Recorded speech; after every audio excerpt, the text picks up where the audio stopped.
Hi hello ನಮಸ್ಕಾರ, welcome back to my new vlog. ಇವತ್ತು ಗುರುವಾರ ಆ್ಯಂಡ್ ಬೆಳಿಗ್ಗೆಯಿಂದ ವ್ಲಾಗನ್ನು ಶುರು ಮಾಡ್ಕೊಂಡಿದ್ದೀನಿ. ಹಾಗೆ ಇವಾಗ ಟೈಮ್ ಒಂದು 5:40 ಆಯಿತು. 5:45 ಅಷ್ಟೊತ್ತಿಗೆ ಎದ್ದು ಇವತ್ತಿನ ದಿನನ ಶುರು ಮಾಡ್ಕೊಂಡಿದ್ದೀನಿ. ಹಾಗೆ ಬೆಳಿಗ್ಗೆ ಎದ್ದ ತಕ್ಷಣ ಇವತ್ತು ರೈಸ್ ಮಾಡ್ತಾಯಿದ್ದೀನಿ. ಅವನಿಗೆ ಮಧ್ಯಾಹ್ನಕ್ಕೆ ಲಂಚ್ಗೆ ರೈಸ್ ಮತ್ತು ಸಾರೆ ಕಳಿಸ್ತಾ ಇರೋದ್ರಿಂದ ಅವನಿಗೆ ಬೆಳಿಗ್ಗೆ ಬೇಗ ಎದ್ದ ತಕ್ಷಣ ಆದಷ್ಟು ಬೇಗ ಹೇಳೋದಕ್ಕೆ ಟ್ರೈ ಮಾಡ್ತಾ ಇದ್ದೀನಿ. ಬಿಕಾಸ್ ಅವನು ಸ್ಕೂಲಿಗೆ ಹೋಗೋ ಅಷ್ಟರಲ್ಲಿ ಲಂಚ್ ರೆಡಿ ಆಗಿರಬೇಕಲ್ವ, ಅದಕ್ಕೋಸ್ಕರ. ಸೊ ಈ ಒಂದು ಕೆಟಲ್ ತಗೊಂಡಿರೋದ್ರಿಂದ ನನಗೆ ತುಂಬಾ ಹೆಲ್ಪ್ ಆಯಿತು ಅಂತಲೇ ಹೇಳ್ಬೋದು. ಗ್ಯಾಸ್ ಕೂಡ ತುಂಬ ಉಳಿತಾ ಇದೆ. ಸೊ ಒಂದು 3 ಸಲ ಅದರಲ್ಲಿ ಕೆಟಲಲ್ಲಿ ನೀರು ಕಾಯಿಸ್ಕೊಂಡು ಕುದ್ದ ನಂತರ ಇವಾಗ ಅಕ್ಕಿನ ಹಾಕ್ಕೊಳ್ತಾ ಇದ್ದೀನಿ. ಅದನ್ನು ಒಂದು ಸ್ಟೀಮರಲ್ಲಿ ಇಟ್ಬಿಟ್ರೆ ಸ್ಕೂಲ್ಗೆ ಹೋಗೋ ಅಷ್ಟರಲ್ಲಿ ಅನ್ನ ಚೆನ್ನಾಗಿ ಬೆಂದುಬಿಡುತ್ತೆ. ಸೊ ತುಂಬ ಈಸಿಯಾಗಿಯೇ ಮಾಡ್ಕೊಳ್ಬೋದು. ನಾವು ಮುಂಚೆ ಎಲ್ಲ ಒಲೆನಲ್ಲೇ ಮಾಡ್ತಾಯಿದ್ವಿ, ತುಂಬ ಕಷ್ಟ ಆಗ್ತಿತ್ತು. ಅಂದರೆ ಸಪ್ರೇಟಾಗಿ ಒಂದು ರೂಮಲ್ಲಿ ಒಲೆ ಇದ್ದರೆ ಮಾಡ್ಕೊಳ್ಬೋದು, ಸೌದೆ ಕೂಡ ಇದ್ದರೆ. ಬಟ್ ನಾವೆಲ್ಲ ಮಿಲ್ಲಿಂದನೇ ತರಬೇಕು, ಹಾಗೆ ಹೊರಗಡೆ ಕೂಡ ಮಾಡಬೇಕು. ಕೆಲವೊಂದು ಸಲ ಸೌದೆ ಕೂಡ ಚೆನ್ನಾಗಿರಲ್ಲ, ಅದರಿಂದ ಹೊಗೆ ಸ್ವಲ್ಪ ಕಷ್ಟ ಆಗ್ತಾಯಿತ್ತು. ಬಟ್ ಈ ಥರ ಇಡ್ತಾ ಇದ್ವಿ, ಬಟ್ ಅದು ಬೇಯ್ತಾ ಇರಲಿಲ್ಲ ಕೆಲವೊಂದು ಸಲ. ಬಟ್ ಇವಾಗ ಅಕ್ಕಿನ ಚೇಂಜ್ ಮಾಡಿದ್ವಿ, ಪರವಾಗಿಲ್ಲ. ಈ ಥರ ಇಟ್ಟರು ಕೂಡ ಚೆನ್ನಾಗಿಯೇ ಅಕ್ಕಿ ಬೇಯ್ತಾ ಇದೆ. ಸೊ ಇವತ್ತು ಚಪಾತಿ ಮಾಡೋಣ ಅಂತ ಹೇಳಿ ಅಂದ್ಕೊಂಡಿದ್ದೀನಿ ಬ್ರೇಕ್ಫಾಸ್ಟಿಗೆ. ಹಾಗೆ ಅದ್ರ ಜೊತೆಗೆ ಮಶ್ರೂಮ್ ಗ್ರೇವಿ ಕೂಡ ಮಾಡ್ತಾಯಿದ್ದೀನಿ. ಹಾಗೆ ಯಾವುದೇ ಪೌಡರ್ ಹಾಕ್ತಾಯಿಲ್ಲ, ಹಾಗೆ ಮಸಾಲೆನ ರುಬ್ಬಿ ಮಾಡ್ಕೊಳ್ತಾ ಇದ್ದೀನಿ. ತುಂಬಾ ಟೇಸ್ಟಿಯಾಗಿರುತ್ತೆ. ನಾವು ಇವಾಗ ಹೋಟೆಲ್ಗಳಲ್ಲೆಲ್ಲ ಹೋಗಿ ಮಶ್ರೂಮ್ ಗ್ರೇವಿ ಕೊಡಿ ಅಂತೇಳಿ ತಿಂತೀವಲ್ಲ, ಅದೇ ರೀತಿ ಇರುತ್ತೆ ಈ ಟೇಸ್ಟ್. ಹಾಗೆ ಇಲ್ಲಿ ಒಂದು 4 ಬ್ಯಾಡಗಿ ಮೆಣಸು ಹಾಕ್ಕೊಂಡಿದ್ದೀನಿ. ನಾನಿವತ್ತು 1 ಪ್ಯಾಕೆಟ್ ಆಗುವಷ್ಟು ಮಶ್ರೂಮನ್ನು ಮಾತ್ರ ತೊಗೊಂಡಿದ್ದೀನಿ. ಅದನ್ನೆಲ್ಲ ತೊಳೆದು ಅದರ ಮೇಲಿರೋ ಸಿಪ್ಪೆ ತೆಗೆದು ಕಟ್ ಮಾಡಿ ಇಟ್ಕೊಂಡಿದ್ದೀನಿ.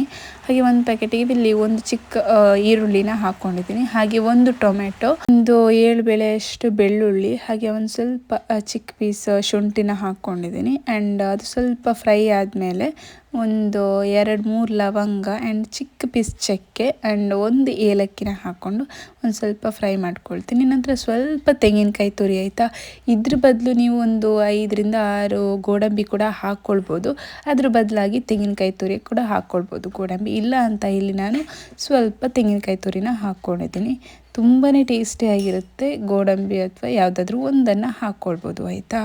ಹಾಗೆ ಟೈಮ್ ಹೇಗೆ ಹೋಗುತ್ತೆ ಅಂತಲೇ ಗೊತ್ತಿಲ್ಲ. ಮಾರ್ನಿಂಗ್ ಒಂಥರ ಬ್ಯುಸಿ ಮಾರ್ನಿಂಗ್ ಅಂತಲೇ ಹೇಳ್ಬೋದು.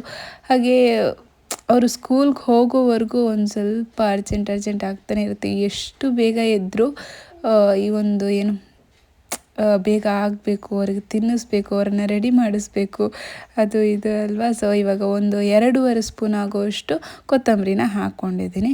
ನೀವು ಇದ್ರ ಬದಲು ಕೊತ್ತಂಬರಿ ಹುಡಿ ಮತ್ತು ಮೆಣಸಿನ ಹುಡಿ ಕೂಡ ಹಾಕ್ಕೊಂಡು ಮಾಡ್ಬೋದು. ಮತ್ತು ಸ್ವಲ್ಪ ಕೊತ್ತಂಬರಿ ಸೊಪ್ಪನ್ನು ಹಾಕ್ಕೊಂಡಿದ್ದೀನಿ. ಹಾಗೆ ಅದನ್ನು ಸ್ವಲ್ಪ ತಣ್ಣಗಾದ ಮೇಲೆ ಒಂದು ಮಿಕ್ಸರ್ ಜಾರ್ಗೆ ಹಾಕ್ಕೊಂಡು ಪೇಸ್ಟ್ ಮಾಡ್ಕೊಳ್ತಾ ಇದ್ದೀನಿ.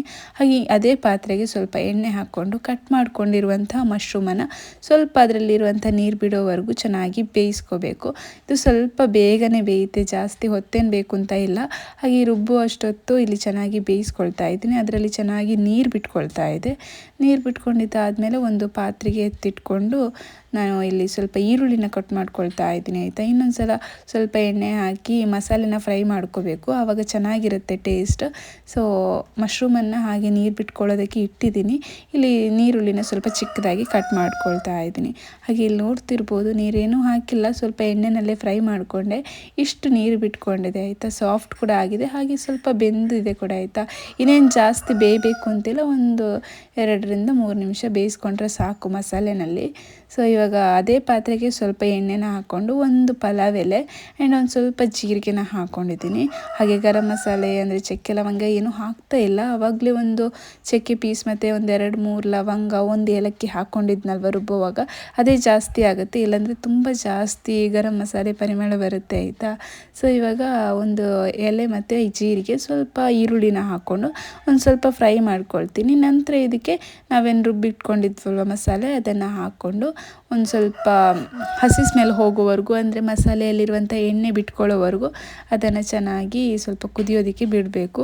ಹಾಗೆ ಇವತ್ತಿನ ಬ್ರೇಕ್ಫಾಸ್ಟಿಗೆ ಚಪಾತಿ ಮಾಡ್ಕೊಳ್ತಾ ಇದ್ದೀನಿ. ಅದಕ್ಕೆ ಸ್ವಲ್ಪ ಬೀಟ್ರೂಟ್ ಹಾಕಿ ಬೀಟ್ರೂಟ್ ಚಪಾತಿ ಮಾಡ್ಕೊಳ್ಳೋಣ ಅಂತೇಳಿ ಅಂದ್ಕೊಂಡಿದ್ದೀನಿ.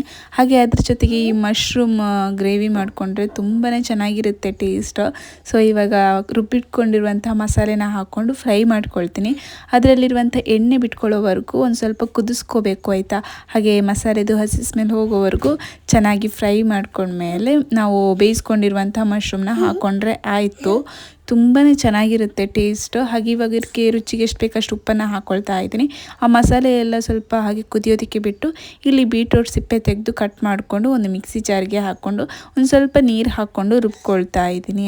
ಕೆಲವು ಮಕ್ಕಳು ನೋಡಿ ಬೀಟ್ರೂಟ್ ಕ್ಯಾರೆಟ್ ಎಲ್ಲ ತಿನ್ನೋದಕ್ಕೆ ಇಷ್ಟಪಡೋದಿಲ್ಲ, ತರಕಾರಿ ಕೂಡ ಮುಟ್ಟೋದೇ ಇಲ್ಲ. ಬಟ್ ನನ್ನ ಮಕ್ಕಳು ಕೆಲವೊಂದು ಸಲ ಹಾಗೆ ಹೀಗೆ ಅಂತ ಹೇಳಿ ಕೊಟ್ಟರೆ ಬೀಟ್ರೂಟ್ ತಿಂತಾರೆ, ಬಟ್ ಕೆಲವೊಂದು ಸಲ ಬೇಡ ಅಂತಲೇ ಅಂತಾರೆ. ಅದಕ್ಕೆ ಈ ಥರ ಚಪಾತಿಗೆಲ್ಲ ಹಾಕಿ ಮಾಡಿಕೊಟ್ರೆ ಅವರಿಗೆ ಗೊತ್ತು ಕೂಡ ಆಗೋದಿಲ್ಲ, ಅವರಿಗೆ ತಿನ್ನೋದಕ್ಕೂ ಕೂಡ ಹೆಲ್ತಿಯಾಗಿಯೇ ಇರುತ್ತೆ ಅಲ್ವಾ. ಸೊ ಹಾಗಾಗಿ ಅದನ್ನು ಕಲಸಿಡ್ತಾ ಇದ್ದೀನಿ. ಇದ್ರ ಜೊತೆಗೆ ಇವಾಗ ಇದಕ್ಕೆ ಮಶ್ರೂಮ್ ನಾವು ಆವಾಗಲೇ ಫ್ರೈ ಮಾಡ್ಕೊಂಡಿದ್ವಲ್ಲ ಮಶ್ರೂಮನ್ನು ಹಾಕ್ಕೊಂಡು ಒಂದು 2-3 ನಿಮಿಷ ಕುದಿಸ್ಕೊಂಡ್ರೆ ಸಾಕು. ಮಸಾಲೆ ಎಲ್ಲ ಚೆನ್ನಾಗಿ ಮಶ್ರೂಮಿಗೆ ಹಿಡಿಯುತ್ತೆ ಆಯಿತಾ.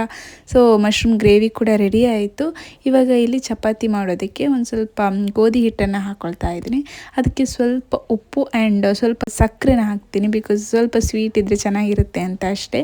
ಹಾಗೆ ಸ್ವಲ್ಪ ಎಣ್ಣೆ ಆ್ಯಂಡ್ ನಾವು ಆವಾಗಲೇ ರುಬ್ಬಿಟ್ಕೊಂಡಿದ್ವಲ್ವ ಬೀಟ್ರೂಟ್, ಅದನ್ನು ಹಾಕ್ಕೊಂಡು ಚೆನ್ನಾಗಿ ಕಲಿಸ್ಕೊಂಡ್ರೆ ಮತ್ತು ಅದನ್ನು ಚಪಾತಿ ಲಟ್ಸ್ಕೊಂಡ್ರೆ ಚಪಾತಿ ಆಗುತ್ತೆ. ತುಂಬಾ ಈಸಿ, ಬಟ್ ಟೇಸ್ಟಿ ಕೂಡ ಹೌದು, ಹೆಲ್ತ್ಗೂ ಕೂಡ ತುಂಬಾ ಒಳ್ಳೆಯದು. ಹಾಗೆ ಇದ್ರ ಜೊತೆಗೆ ಪಾಲಕ್ ಮತ್ತು ಪನ್ನೀರ್ ಹಾಕಿ ಚಪಾತಿ ಕೂಡ ಮಾಡ್ತೀವಿ, ತುಂಬಾ ಚೆನ್ನಾಗಿರುತ್ತೆ ಅದಂತೂ ಟೇಸ್ಟ್. ಸೊ ಇವತ್ತು ಈ ಥರ ಬೀಟ್ರೂಟ್ ಇತ್ತು ಅಂತ ಹೇಳ್ಬಿಟ್ಟು ಬೀಟ್ರೂಟ್ ಚಪಾತಿ ಮಾಡ್ತಾಯಿದ್ದೀನಿ. ಆ್ಯಂಡ್ ಈ ಥರ ಎಲ್ಲ ಮಾಡಬೇಕಂತ ಅಂದಾಗ ವೀಡಿಯೋಸ್ ಮಾಡೋದು ಸ್ವಲ್ಪ ಕಷ್ಟ ಆಗುತ್ತೆ, ಬಿಕಾಸ್ ಬೇಗನೆ ಹೇಳ್ಬೇಕಾಗುತ್ತೆ. ಕೆಲವರು ಅಂದ್ಕೊಳ್ತಾರೆ ವೀಡಿಯೋ ಮಾಡೋದಂದ್ರೇ ಈಸಿ, ಒಂದು ವೀಡಿಯೋ ಮಾಡೋದು ಅಪ್ಲೋಡ್ ಮಾಡೋದು ಆಗೋಗ್ಬಿಡುತ್ತೆ. ಬಟ್ ಅದರ ಹಿಂದಿನ ಶ್ರಮ ಇದೆ ಅಲ್ಲ, ಅದು ಹೇಳೋದಕ್ಕಾಗಲ್ಲ, ಅದನ್ನು ಮಾಡಿದವ್ರಿಗೆ ಮಾತ್ರ ಗೊತ್ತಿರೋದು. ಸೊ ಅದಕ್ಕೋಸ್ಕರ ನಂದು ಮಗ ಸ್ಕೂಲಿಗೆ ಹೋಗೋಕ್ಕೆ ಸ್ಟಾರ್ಟ್ ಮಾಡಿದಾಗಿಂದ ವೀಡಿಯೋ ಸರಿಯಾಗಿ ಅಪ್ಲೋಡ್ ಮಾಡೋಕ್ಕಾಗ್ತಿಲ್ಲ. ಬಿಕಾಸ್ ಏನಾದರೂ ರೆಸಿಪೀಸ್ ಮಾಡಿದ್ರೂ ಕೂಡ ಅದನ್ನು ವೀಡಿಯೋ ಶೂಟ್ ಮಾಡೋದಕ್ಕೆ ಲೇಟ್ ಆಗುತ್ತೆ ಅಂತ ಹೇಳ್ಬಿಟ್ಟು ವ್ಲಾಗ್ಸೇ ಮಾಡೋದಕ್ಕಾಗ್ತಾ ಇಲ್ಲ. ಸೊ ನೋಡಬೇಕು, ಇನ್ನಾದರೂ ಟ್ರೈ ಮಾಡಬೇಕು, ಬಿಕಾಸ್ 4000+ ಸಬ್ಸ್ಕ್ರೈಬರ್ಸ್ ಇದ್ದೀರಾ. ಸೊ ಒಂದು ನನ್ನ ಚಾನಲ್ಗೆ ಎಷ್ಟು ಜನ ಸಪೋರ್ಟ್ ಮಾಡ್ತಾ ಇದ್ದೀರಾ, ಅವ್ರಿಗೋಸ್ಕರ ಆದರೂ ನಾನು ಯೂಟ್ಯೂಬನ್ನು ಕಂಟಿನ್ಯೂ ಮಾಡಬೇಕು ಅಂತ ಹೇಳಿ ಮಾಡ್ತಾ ಇದ್ದೀನಿ ಅಷ್ಟೇ.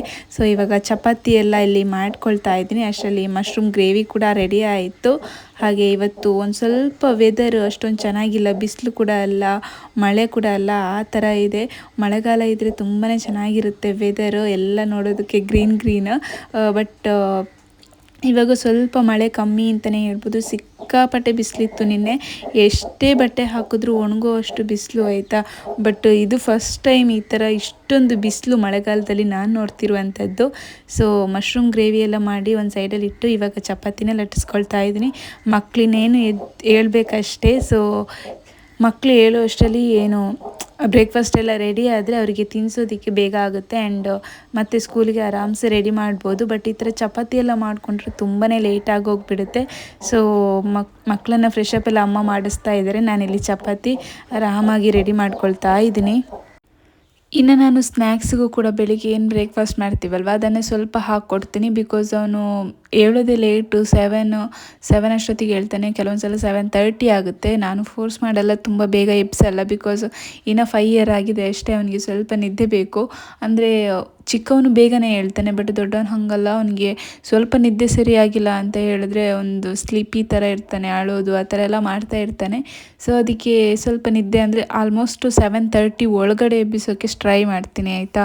ಸೊ 7:30, 7:15 ಎಲ್ಲ. ಮೊನ್ನೆ ಒಂದು 2 ದಿವಸ 6:30 ಅಷ್ಟೊತ್ತಿಗೆ ಎದ್ದ. ಸೊ ಸಂಜೆ ಅಷ್ಟೇ ಸ್ಕೂಲಿಂದ ಬಂದ್ರ ಮೇಲೆ ಕೂಡ ಅಷ್ಟೇ ಒಂಥರ ನಿದ್ದೆ ಬಂದ ಥರ ಇದ್ದ ಆಯಿತು. ಅದಕ್ಕೆ ಇವತ್ತು ಆರಾಮ್ಸೆ ಮಲಗಲಿ ಅಂತ ಇವಾಗ 7 ಆಯಿತು, ಇನ್ನೂ ಕೂಡ ಎದ್ದಿಲ್ಲ. ಸೊ ನಾನಿಲ್ಲಿ ಚಪಾತಿ ರೆಡಿ ಮಾಡ್ತಾ ಇದ್ದೀನಿ. ಇನ್ನು ನಾನು ಸ್ನ್ಯಾಕ್ಸಿಗೂ ಕೂಡ ಬ್ರೇಕ್ಫಾಸ್ಟಲ್ಲೇ ಸ್ವಲ್ಪ ಯಾಕೆ ಹಾಕ್ತೀನಿ ಅಂದರೆ ಸ್ವಲ್ಪ ಹಸಿವಾಗುತ್ತೆ. ಅಂದರೆ ಇವಾಗ ಬೆಳಿಗ್ಗೆ ಬೇಗ ಎದ್ದ ತಕ್ಷಣ ಅವನು ಸ್ವಲ್ಪನೇ ತಿಂತಾನೆ, ಇನ್ನು ಅಲ್ಲಿ 10:30ಗೆ ಸ್ನ್ಯಾಕ್ಸಿಗೆ ಬಿಟ್ಟಾಗ ಸ್ವಲ್ಪ ಹಸಿವಾಗುತ್ತೆ ಅಲ್ವಾ. ಸೊ ಅದಕ್ಕೋಸ್ಕರ ನಾನು ಬೆಳಗಿನ ಬ್ರೇಕ್ಫಾಸ್ಟನ್ನೇ ಸ್ವಲ್ಪ ಹಾಕ್ತೀನಿ. ಇನ್ನು ಫ್ರೂಟ್ಸ್ ಏನಾದರೂ ಇದ್ದು ಅದನ್ನು ಕೂಡ ಸೈಡಿಗೆ ಹಾಕ್ತಾ ಇರ್ತೀನಿ. ಆ್ಯಂಡ್ ಇವತ್ತು ಒಂದು ಚಪಾತಿ ಹಾಗೆ ಸ್ವಲ್ಪ ಆ್ಯಪಲ್ ಇತ್ತು ಅಂತ ಹೇಳ್ಬಿಟ್ಟು ಅದನ್ನೇ ಸ್ನ್ಯಾಕ್ಸಿಗೆ ಹಾಕ್ತಾ ಇದ್ದೀನಿ. ಸೊ ಅವನು ದೊಡ್ಡವನು ಸ್ವಲ್ಪ ಲೇಟಾಗಿ ಎದ್ದ, ಇವನು ಸ್ವಲ್ಪ ಬೇಗನೆ ಎದ್ದಿದ್ದಾನೆ. ಸೊ ನನಗೆ ಫಸ್ಟ್ ಕೊಡು ಅಂತ ಹೇಳ್ಬಿಟ್ಟು ಫಸ್ಟು ಮುಖ ತೊಳ್ಕೊಂಡು ಬಂದು ಬ್ರೇಕ್ಫಾಸ್ಟ್ ಮಾಡೋದಕ್ಕೆ ಕೂತಿದ್ದಾನೆ. ಇನ್ನು ನಮ್ಮನೆ ಕೋಳಿಗಳಂತೂ ಕೇಳೋದೇ ಬೇಡ, ನಮ್ಮ ಮನೆಯಲ್ಲಿ ಒಬ್ಬರಂತಾಗಿ ಬಿಟ್ಟಿದೆ ಆಯಿತಾ. ಒಳಗಡೆ ಬಂದು ತಿನ್ನೋದು, ಒಳಗಡೆನೇ ಇರೋದು. ಸೊ ಇವನು ಇವಾಗ ಚಪಾತಿ ತಿಂತಾ ಇದ್ದಾನೆ. ಆ್ಯಂಡ್ ಮೋಕ್ಷಿತ್ ಬಂದ ತಕ್ಷಣ ಕೇಳಿದ್ದು, ಇದೇನಿದು ಕಲರ್ ಚಪಾತಿ, ನಾಳೆ ಆರೆಂಜ್ ಕಲರ್ ಚಪಾತಿ ಮಾಡು ಅಂತ ಹೇಳಿದ್ದಾನೆ. ಸೊ ಹಾಗೆ ಇವಾಗ ಚಿಕ್ಕವನು ಚಪಾತಿ ತಿಂತಾ ಇದ್ದಾನೆ. ಇನ್ನು ನನಗೆ ಒಂದು ಪ್ಲಸ್ ಪಾಯಿಂಟ್ ಅಂತ ಹೇಳಿದ್ರೆ ಅವರಾಗೆ ತಿಂತಾರೆ. ಒಂದೂವರೆ ವರ್ಷದಿಂದ ಅವರಾಗೆ ತಿಂತಾರೆ. ಅಂದರೆ ಫುಲ್ ಅವರು ಜಾಸ್ತಿ ತಿಂತಾರೆ ಅಂತ ಅಲ್ಲ, ಎಷ್ಟು ಬೇಕೋ ಅಷ್ಟು ಸ್ವಲ್ಪ ಅವ್ರಿಗೆ ಇಷ್ಟ ಆಗಿದ್ದು ಮಾಡಿಕೊಟ್ರೆ ಚೆನ್ನಾಗೇ ತಿಂತಾರೆ. ಬಟ್ ಕೆಲವೊಂದು ಸಲ ಹಸಿವಿರಲ್ಲೋ ಏನೋ ಗೊತ್ತಿಲ್ಲ, ಕೆಲವೊಂದು ಸಲ ಸ್ವಲ್ಪ ಸ್ವಲ್ಪ ಹಾಗೆ ಬಿಡ್ತಾರೆ. ಬಟ್ ಇಷ್ಟ ಆದರೆ ನಿಜವಾಗ್ಲೂ ಅವರು ಖಾಲಿ ಮಾಡ್ತಾರೆ. ಸೊ ಇನ್ ಕೇಸ್ ನಾನು ಅರ್ಜೆಂಟಲ್ಲಿದ್ದಾಗ, ಅಡುಗೆ ಮಾಡ್ತಾ ಇದ್ದಾಗ ಲೇಟ್ ಆಗುತ್ತೆ ಅಂತಂದಾಗ ಅವ್ರ ಹತ್ರನೇ ಹಾಕ್ಕೊಡ್ತೀನಿ, ಅವರೇ ತಿಂತಾರೆ. ಸ್ವಲ್ಪ ಆದರೂ ಪರವಾಗಿಲ್ಲ. ಬಟ್ ಸ್ನ್ಯಾಕ್ಸ್ ಟೈಮಲ್ಲಿ ಸ್ವಲ್ಪ ಜಾಸ್ತಿ ಹಾಕ್ತೀನಿ, ಅವ್ರು ಇನ್ ಕೇಸ್ ತಿಂದಿಲ್ಲ ಅಂತ ಹೇಳಿದ್ರೆ.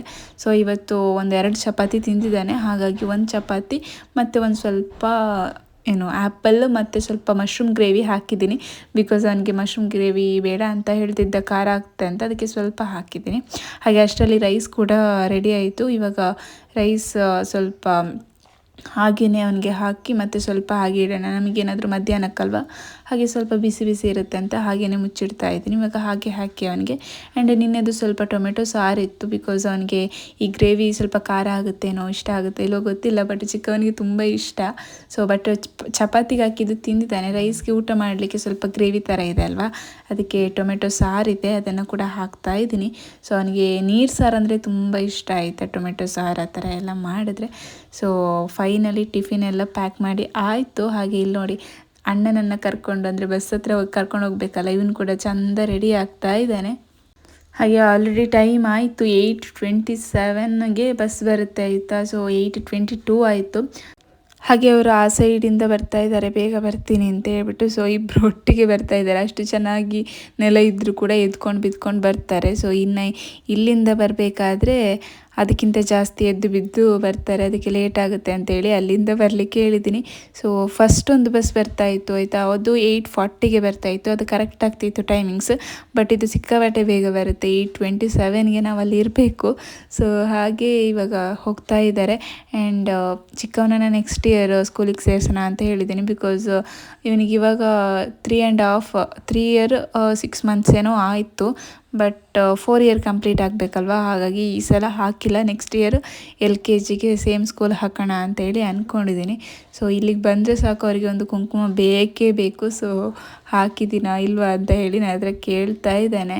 ಆ್ಯಂಡ್ ಮಳೆ ಬಂದರೆ ಇಬ್ಬರನ್ನ ಕರ್ಕೊಂಬರೋದು ಭಾರಿ ಕಷ್ಟ ಆಯಿತು. ಇವಾಗಂತೂ ಅವ್ನು ಕೇಳೋದೇ ಇಲ್ಲ, ಬರೋದು ಬೇಡ ಅಂತ ಹೇಳಿದ್ರೆ ನಾನು ಕೂಡ ಬರ್ತೀನಿ ಅಂತ ಹೇಳ್ತಾನೆ ಆಯಿತಾ. ಸೊ ಅವರ ಒಂದು ಖುಷಿ ಅಂದರೆ ಖುಷಿ ಇಲ್ಲಿ ತನಕ ಅವನಿಗೆ ಬರೋದು, ಚಿಕ್ಕವನಿಗೆ. ಬಿಕಾಸ್ ಎಲ್ಲಿಗೂ ಹೋಗಲ್ಲ, ಮನೇಲೇ ಇರ್ತಾನೆ ಅಲ್ವಾ.